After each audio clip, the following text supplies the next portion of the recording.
নমস্কার, গুরু কৃপাই কেবলম। আমি শোয়া নিয়ে দু একটি কথা বলবো, অর্থাৎ বাস্তুশাস্ত্র মতে শয়ন পদ্ধতি কেমন হওয়া উচিত। এই শয়ন পদ্ধতি ঠিক না হলে আপনাদের রোগ ভোগ লেগেই থাকবে। সেই জন্যে আমি দু চারটি কথা বলবো, একটু আপনাদের সময় নিচ্ছি। শোয়ার সময় মাথা অবশ্যই দক্ষিণ দিকে করে শোবেন, পা থাকবে উত্তর দিকে। দক্ষিণ দিকে মাথা করবেন, পা থাকবে উত্তর দিকে, অর্থাৎ দক্ষিণ দিকে মাথা করে শোবেন। পূর্ব দিকে মাথা করেও শুতে পারেন, পূর্ব দিকে মাথা রেখেও শয়ন করা যেতে পারে।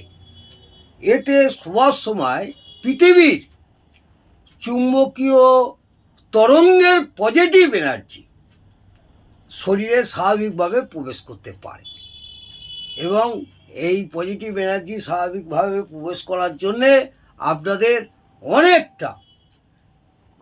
অনেকটা উপকৃত হবে। কোনো তরঙ্গ বাধার সম্মুখীন হয় না, কোনো তরঙ্গ বাধার সম্মুখীন হয় না, তাই ঘুম ভালো হয়।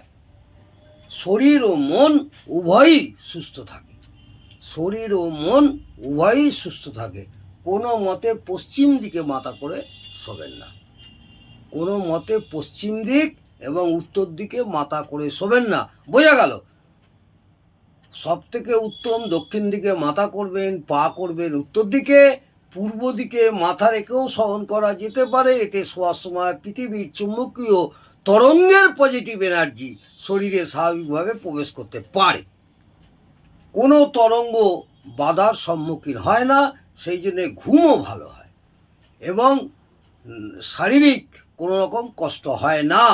শরীর ও মন উভয়ই আপনারা সুস্থ থাকবে যদি আপনারা দীর্ঘদিন ধরে উত্তর দিকে মাথা করে শোন বা পশ্চিম দিকে মাথা করে শোন। কোনো না কোনো আপনাদের একটু শারীরিক গণ্ডগোল হবেই হবে। আজকে এই পর্যন্ত দু চারটি কথা বললাম বাস্তুশাস্ত্র মতে শয়ন পদ্ধতি কেমন হওয়া উচিত। নমস্কার, জয় মা তারা।